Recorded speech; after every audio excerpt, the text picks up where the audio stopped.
दोस्तों 5 आदमी 6 आदमी मिल के हमको इतना मार मारा है, हमको बस कोई आदमी नहीं था, नहीं बचाने वाला।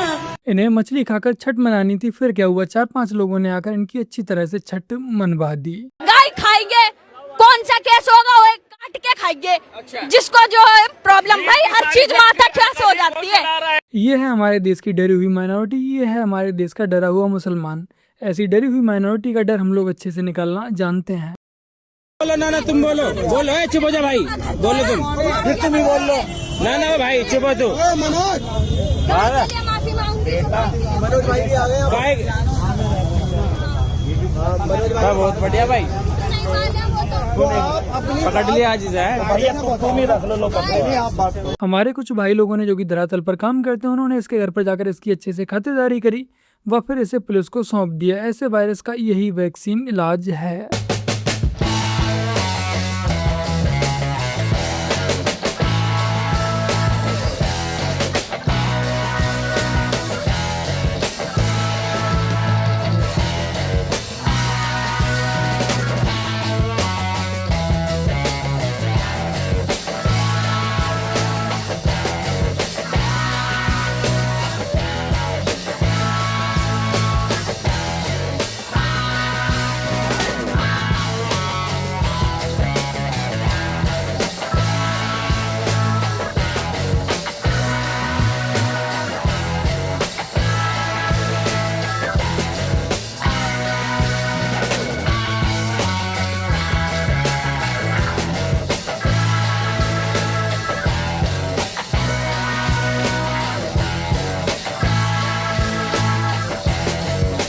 आज इस वीडियो को देखकर काफी सुकून मिला। ये वही खिलाड़ी है हिकारू नाकामुरा, जिसने 6 अक्टूबर को गुकेश को हरा दिया था और गुकेश के किंग को उठाकर फेंक दिया था। फिर उसके बाद 28 अक्टूबर को एक मैच और होता है, जहां पर गुकेश ने हिकारू नाकामुरा को बहुत ही अच्छे से उसकी औकात दिखा दी, लेकिन गुकेश ने उसका किंग नहीं फेंका। इसके बाद क्या था, जो हिकारू नाकामुरा था शांति से सर झुकाता है, स्माइल करता है और हाथ मिलाकर चला जाता है। इन जैसे घमंडी खिलाड़ियों का घमंड तोड़ने के लिए गुकेश का ये शांतिपूर्वक तरीका काफी अच्छा था। हमारे साथ है भावी मुख्यमंत्री, हम किसी गोदी सेठ के टुकड़ों पर पलने वाले पत्रकार नहीं, पूर्व उप मुख्यमंत्री, हम किसी गोदी सेठ के टुकड़ों पर पलने वाले पत्रकार नहीं, युवाओं के ब्रांड एम्बेसडर, हम किसी गोदी सेठ के टुकड़ों पर पलने वाले पत्रकार नहीं, लालू जी के बेटा और राजश्री यादव जी के पति तेजस्वी यादव जी, हम किसी गोदी सेठ के टुकड़ों पर पलने वाले पत्रकार नहीं। अरे 10 जानना सीखे तो हम बताइए हमारे साथ रील बनाएंगे? नहीं, ज्यादा क्या पसंद है?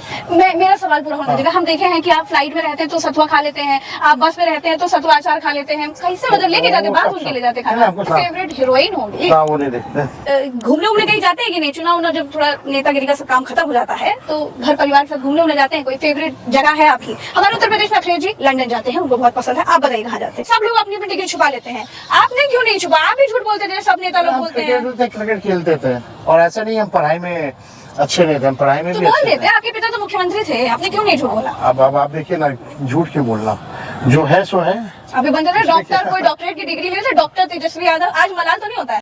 हम किसी गोदी सेठ के टुकड़ों पर पलने वाले पत्रकार नहीं। भावी मुख्यमंत्री पूर्व उप मुख्यमंत्री लालू जी के बेटे राजश्री के पति चाटो चाटो पूरी ताकत के साथ चाटो।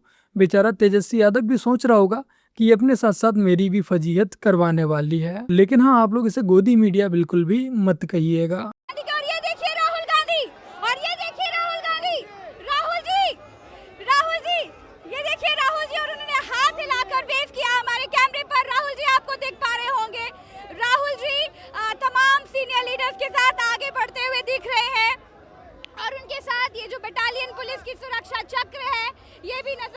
हम किसी गोदी सेठ के टुकड़ों पर पलने वाले पत्रकार नहीं। जब मालिक अपने कुत्ते को रोटी के टुकड़े डालता है, उसके बाद कुत्ता ऐसे ही दुम हिलाता हुआ नजर आता है।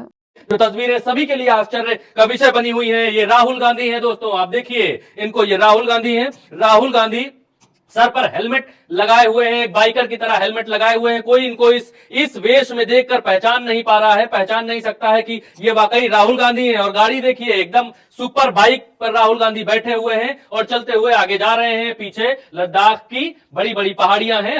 हर युवा व्यक्ति, हर युवा का सपना भारत के ये है कि वो गाड़ी से अपनी दोपहिया गाड़ी से लद्दाख की यात्रा जरूर करे, लद्दाख पर जरूर जाए। बाइकर्स का सपना है लद्दाख जाना। भारत में कहीं भी अगर वो जाना चाहता है तो उसका सबसे बड़ा सपना लद्दाख जाना। यहां देखिए राहुल गांधी हेलमेट लगाने जा रहे हैं। हेलमेट लगाते हुए आप तस्वीरें सबसे पहले हम आपको दिखाएंगे। हेलमेट लगाने जा रहे हैं, पीठ पर सुरक्षा बांध रखी, सुरक्षा कवच बांध रखा है। यहां पर देखिए उनका ईयरफोन लटक रहा है कान में। हो सकता है गाड़ी चलाने के बाद ये कान में ये ईयरफोन लगाएं। तस्वीर बड़ी करके भी हम आपको दिखा देते हैं कि राहुल गांधी भी ईयरफोन इस्तेमाल करते हैं भाई साहब। ये कोई और नहीं, प्रज्ञा मिश्रा के पति हैं। इन दोनों की चाटुकारिता में 36 के 36 गुण मिल रहे हैं। यहाँ नहीं चल सकती है। लेकिन बोल रहे हैं मराठी में, यहाँ पे महाराष्ट्र में रहते हो, यहाँ की बॉम्बे साइड में, वो बॉम्बे नंबर 8, 9 और 3 में तो वो यूज ही नहीं कर देंगे पब्लिक, क्योंकि यहाँ पे तो पूरा टोटली मुस्लिम ट्रेडिशन चलता है। यहाँ पे हर चीज जो है वो मुस्लिम से चलता है, तो मुस्लिम के हिसाब से माहौल रहेगा। आप बोलोगे यहाँ पे हिंदू धर्म अपनाने, तो ये नहीं हो सकता। हम जब उनके उसके लिए नहीं रोक रहे तो वो हमें नहीं रोक सकते वो चीज के लिए। नहीं, तो धर्म की बात नहीं करते, वो बोलते मराठी। लेकिन लैंग्वेज बोलना है तो वो लैंग्वेज के लिए हम क्यों बोलेंगे उनकी लैंग्वेज। हिंदुस्तान में पहली बात पहले से ही दिया है कि we are for the democracy India, we stay in a democratic country. तो हम किसी की भाषा थोड़ी यूज कर सकते हैं। जो हमारा democracy, we are in a democratic country, तो we will be in a democracy. What we want we can live in that. लेकिन जो जबरदस्ती बुला रहे हैं थप्पड़ मार के, उसके बारे में तो हम भी मारेंगे उनको। हम किसी को थोड़ी छोड़ेंगे। हमको एक लाफा पड़ेगा, हम 2 मारेंगे। हम ऐसे लोग हैं जो हम 2 के 3 भी मार सकते हैं। लेकिन वो वीडियो सामने आती है, महिला हो गई, बुजुर्ग हो गए, बच्चे हो गए, लड़की हो गई, किसी को छोड़ नहीं रहे हैं। सबको अगर नहीं बोल रहे हो तो उनको। क्या राज ठाकरे व उसके पालतू कुत्तों में इतनी हिम्मत है कि इस महिला के खिलाफ जाकर कुछ भी बोलें या इसके घर पर जाकर इससे हाथापाई करें, जैसा कि अन्य लोगों के साथ करते हुए नजर आते हैं? नहीं, क्योंकि इन्हें हिंदी से कोई प्रॉब्लम नहीं है, ना ही इन्हें मराठी से कोई प्रॉब्लम है। बस ये बेचारे अपनी राजनीतिक रोटियां सेकने पर लगे हुए हैं, तो इसीलिए मराठी को बस इन्होंने अपनी ढाल बना रखा है। एक पार्टी ने हिंदुओं के वोट बैंक पर कब्जा कर रखा है, तो दूसरी पार्टी ने मुसलमानों के वोट बैंक पर कब्जा कर रखा है। तो इनके हाथ में तो कुछ बचा नहीं, तो इन्होंने सोचा क्यों ना फिर मराठी के नाम पर ही कुछ वोट बटोर लिए जाएं। क्योंकि जो हिंदू है वो सभी के लिए एक सॉफ्ट टारगेट है, तो ये भी हिंदुओं को ही टारगेट करने पर लगे हुए हैं। इनकी हिम्मत नहीं पड़ती कि किसी मुस्लिम के पास जाकर, किसी मुस्लिम महिला के पास जाकर, उनके मोहल्लों में जाकर ये मराठी का गुणगान कर सकें। नचनिया बोल दिया था तो सम्राट चौधरी गलत क्या बोले, वो नाचते ही हैं। कलाकार जो तो ठुमके लगाता तो नाचने वाले को क्या कहिएगा, बजानिया, बिजनेसमैन, पॉलिटिशियन बोलिएगा। नाचता जो है उसको गांव में सब बोलता है नाचने वाला, नचनिया लोग आया, चला जा नाच देखने। तो खेसारी वही काम कर रहे हैं। तो खेसारी नाच रहे हैं, ठुमका लगा रहे हैं। तेजू भैया की बात तो सही है, फैक्ट भी है, लेकिन भाई गलत बातें ऐसे शब्द यूज नहीं करने चाहिए। तेजू भैया को कम से कम डांसर ही बोल देना चाहिए, कहने में ठीक लगता है। बिहार के हर गरीब परिवार में एक सरकारी नौकरी का जो आपका वादा है वो डुएबल है, और आपने कहा कि आपने इस पर राय ली है एक्सपर्ट्स की। और ये अब मैं एक जर्नलिस्ट के तौर पर, मैं भी बिहार का हूं, मैं भी दिमाग जोड़ता हूं कि ये कैसे मुमकिन है, तो इसका आंसर नहीं मिलता। हो सकता है आपके पास ये 2-3 दिनों में आपको भी क्लियर हो जाएगा। है 2-3 दिनों में हम बिहार के सामने इसका ब्लूप्रिंट रखने वाले हैं। तो थोड़ा सा तो हिंट दीजिए। नहीं, तब वो हम सबके सामने रखेंगे तो वो सब कुछ हो जाएगा, क्लियर हो जाएगा। जैसे 2.25 करोड़ में अगर 2.5 करोड़ भी नौकरियां देंगे हर घर में, तो 2.5 करोड़ नौकरी हो जाएगी होने वाला। और 30,000 के हिसाब से देंगे तो लोग कह रहे हैं कि वो 9 लाख करोड़ की सैलरी हो जाएगी सालाना। बिहार का बजट ही 3,16,000 करोड़ है। हमारी सोच आउट ऑफ द बॉक्स है। इनके पास पता नहीं कौन सा नीला प्रिंट है, लेकिन हाँ मेरे पास एक उपाय है। जितनी भी ये सरकारी नौकरी देने वाले हैं सबकी सैलरी 5 से 10 हज़ार के बीच में हो जाएगी। फिर क्या लोग नौकरी करने ही नहीं जाएंगे, जबरदस्ती पकड़ पकड़ के सरकारी नौकरियां लोगों को दी जाएंगी। क्योंकि जितनी नौकरियां ये बता रहे हैं उतना तो बिहार का बजट तक नहीं है। बस जल्दी से देखिए, जो वारिस पठान जी ने बात कही वो बहुत गंभीर है, और हम सब बैठ के जो यहां बात कर रहे हैं। उन्होंने कहा 19% मुसलमान, मगर कोई नहीं कहता कि मुसलमानों के अंदर कौन शेख है, कौन सैयद है, कौन पठान है, कौन गद्दी है, कौन घोसी है, कौन मेहरासी है, कौन जुलाहा है, कोई अंसारी है ना, कोई नहीं बोलता। और मजे की बात यह है, कोई यह भी नहीं पूछता कि मुफ्ती, मुकर्रम, बारी, हाफिज, मुल्ला, मौलवी में कितने जो है वो जुलाहा अंसारी बहना है, हमसे पूछा जाता है। मजे की बात, कोई नहीं पूछता उनसे कि मुस्लिम पर्सनल लॉ बोर्ड में कितने हैं। यह होता है यकजहती, एकता। 20% ठोस है, 80 पे जात की चोट है। 20% अपना है, 80 में टुकड़े करना है। दिखाया भी जाता है 19% मुसलमान और हिंदुओं में। अभी देखिए क्या क्या दिखाया जा रहा था, इतने ब्राह्मण, इतने भूमिहार, इतने ओबीसी, इतने सैनी, इतने शाक्य, इतने ये बहुत गंभीर बात कही है वारिस पठान जी ने। और मैं कहूंगा जो आपके लाखों करोड़ों लोग देख रहे हो बिहार के या देश के, उन्हें इनसे समझना चाहिए। जो एकजुट रहता है उसकी बात पे झुकना पड़ता है।